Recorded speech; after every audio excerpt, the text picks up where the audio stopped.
পথ দুর্ঘটনায় জখম মাদ্রাসার স্কুল পড়ুয়া এবং তারই প্রতিবাদে এই মুহূর্তে এই যে রাস্তা গোবরা স্টেশন রোডের যে রাস্তা, সেই রাস্তা কিন্তু অবরোধ করে যারা স্কুলের ছাত্রছাত্রী রয়েছে তারা বিক্ষোভ দেখাতে বলবো। তাদের যেটা অভিযোগ, এই যে রাস্তা, সেই রাস্তা বেশ কয়েক সপ্তাহ ধরে দেখা যাচ্ছে যে গাড়ির চাপ কিন্তু অনেকটা বেড়েছে। কারণ আপনারা জানেন যে টিএন মুখার্জি রোড, যেটা গুরুত্বপূর্ণ রাস্তা, ডানকুনি হয়ে একেবারে চণ্ডীতলা যাচ্ছে, সেই রাস্তার কাজ চলছে, যার ফলে এই অপশনাল যে রাস্তা রয়েছে সেই রাস্তাতে কিন্তু চাপ বেড়েছে এবং বড় বড় যে গাড়িগুলো রয়েছে সেই গাড়িগুলো কিন্তু এই রাস্তা দিয়ে যাচ্ছে এবং যার ফলে কিন্তু এই যে মাদ্রাসা রয়েছে দেখতে পাচ্ছেন ডানকুনি সিদ্দিকিয়া সিনিয়র মাদ্রাসা, সেই মাদ্রাসার যারা ছাত্রছাত্রী তারা এখান থেকে পারাপার করে, যখন তারা মাদ্রাসায় আছে তখন এই রাস্তা দিয়ে তারা যাতায়াত করে, যার ফলে এই রাস্তাতে চাপ বাড়ার ফলে কিন্তু মাঝে মধ্যেই দুর্ঘটনা ঘটছে বলে তারা জানাচ্ছে। এবং আজকে যেটা হয়েছে, সকালেই একজন স্কুল পড়ুয়া সে রাস্তা পারাপার করার সময় আচমকা একটি বাইক তাকে ধাক্কা মারে, সেই ঘটনায় জখম হয় ওই বাচ্চা এবং তারপরেই কিন্তু মিনা মঞ্চের পক্ষ থেকে যারা এই মাদ্রাসার ছাত্রছাত্রী রয়েছে তারা এই রাস্তাকে অবরোধ করে তারা বিক্ষোভ দেখায়। দীর্ঘক্ষণ অবরোধ করে বিক্ষোভ দেখানোর পর আমি দেখাতে বলবো এই মুহূর্তে ঘটনাস্থলে পুলিশ রয়েছে, ডানকুনি ট্রাফিক গার্ডের যারা রয়েছে তারা এসছে এবং তারা বোঝানোর পর, আশ্বাস দেওয়ার পর যে এই রাস্তা দিয়ে আর বড় গাড়ি চলবে না, সেই আশ্বাস দেওয়ার পর কিন্তু এই মুহূর্তে অবরোধ উঠেছে।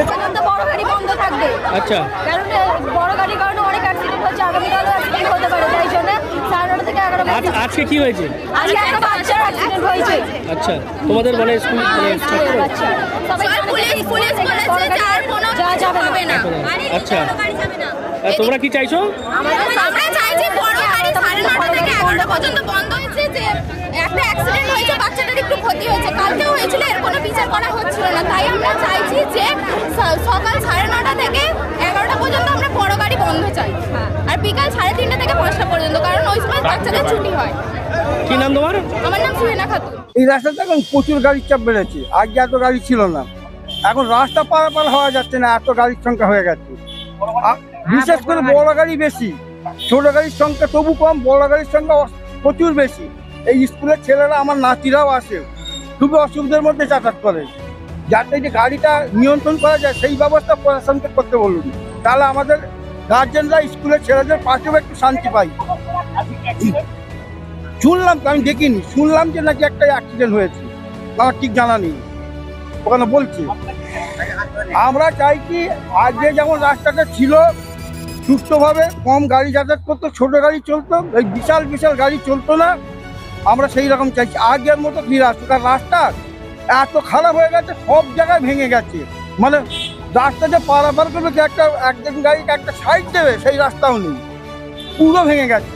এই রাস্তাটা অন্তত ঠিক করতে বলুন, সব থেকে বেশি অসুবিধা রাস্তা। আমার নাম আবুল হাসিম।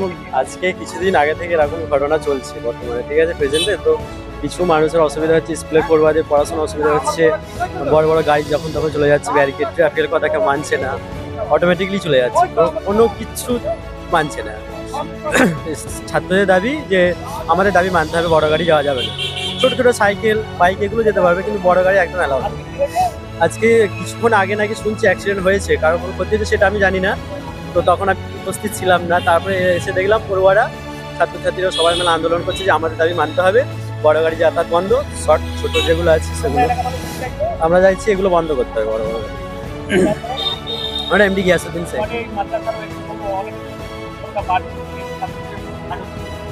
ব্যাপার হচ্ছে, দেখুন আমাদের যে কোন্নগর রোড যেটা আছে, নৈটি টু কোন্নগর রোডটা, এটা আমাদের গোবরার ওপর দিয়ে অবস্থিত। এই রোডটা আমাদের যাতায়াত পথে আমাদের ডানকুনি সিদ্দিকিয়া সিনিয়র কোরআনিয়া মাদ্রাসার ওপর দিয়ে যাতায়াত হয়।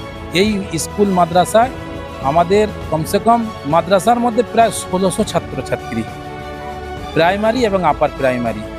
তারপরে আবার একটা পাশে আমাদের মোনারপুর মডেল প্রাথমিক বিদ্যালয় আছে, সেখানেও প্রায় আমাদের 200 ছেলে মেয়ে। তো সুতরাং এই রোডটার ওপর দিয়ে গাড়ির এতটাই চাপ বেড়ে গেছে, ডানকুনি রোডে কাজ করার পরে, যেটা ডানকুনি এখন রোডে কাজ হচ্ছে, এখান দিয়ে আমাদের চণ্ডীতলা থেকে পুরো গাড়িটা এদিক দিয়ে বেরোচ্ছে এবং আমাদের দুর্গাপুর হাইওয়ের ওপর থেকে গাড়িটা এদিক দিয়ে আবার পাস হচ্ছে। সুতরাং আজকে সকালবেলা আমি স্পটে এখানে ছিলাম, মাদ্রাসার সামনে দাঁড়িয়ে ছিলাম।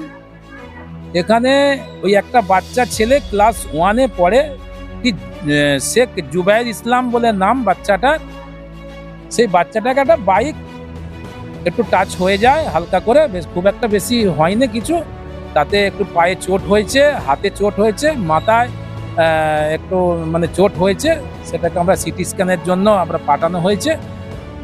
আর তারপরে বাচ্চাটা এসে এখানে পরীক্ষাও দিয়েছে, দিয়ে বাচ্চা বাড়িতে নিয়ে গেছে। তো এই রোডের জন্য আমাদের দূরপ্রগতি শিগগির আমরা ডিআই সাহেবকে ফোন করেছিলাম, আমি নিজে। এখানে আমাদের একটা ট্রাফিক থাকে, আমি অনুরোধ করেছি কালকে থেকে যেন এখানে 2টো ট্রাফিক দেওয়া হয়। ইতিমধ্যে দেখা যায় আমাদের ডানকুনি মাদ্রাসা মিনামঞ্চের, আমাদের ডানকুনি মাদ্রাসা মিনামঞ্চ আছে, তাতে মিনামঞ্চের মেয়েরা, ছেলেমেয়েরা বেইরে পথ অবরোধ করে দিয়েছিল উত্তেজিত হয়ে, যে এটা খুব বাজে জিনিস হচ্ছে, এর ব্যবস্থা নিতে হবে। তাতে আমরা তাদেরকে বুঝিয়ে প্রতিশ্রুতি দিয়েছি যে কাল থেকে 2টো ট্রাফিক, একটা জায়গায় 2টো ট্রাফিক করা হবে এবং গার্গেল আমরা দিয়ে দিয়েছি, দিয়ে ব্যবস্থা করেছি। যেমনটা পড়ুয়ারা বলছে যে যদি এরকমভাবে দুর্ঘটনা ঘটতে থাকে আগামী দিনে বড়সড় দুর্ঘটনা ঘটতে পারে, এমনকি প্রাণহানিও হতে পারে, কারণ যেভাবে চাপ বেড়েছে, বড় বড় গাড়ি যেভাবে এই রাস্তা দিয়ে যাচ্ছে, যার ফলে কিন্তু আগামী দিনে আরও বড়সড় দুর্ঘটনা ঘটতে পারে। সেই আশঙ্কাতেই ছাত্রছাত্রীরা চাইছেন যাতে এই রাস্তা দিয়ে অন্তত বড় যে পণ্যবাহী গাড়িগুলো আছে সেইগুলো যাতে যাতায়াত না করে, সেই দাবি তারা জানিয়েছিল এবং প্রশাসনের আশ্বাসে এই মুহূর্তে সেই দাবি মানার পর কিন্তু দেখা যাচ্ছে অবরোধ উঠে গিয়েছে। আপনারা কি বলবেন এই বিষয় নিয়ে অবশ্যই কমেন্ট করুন, কমেন্ট বক্সে। এরকম আরও খবর নজর রাখবেন ডিএনএন বাংলায়। ডিএনএন বাংলা সবার মনে, সবার ফোনে।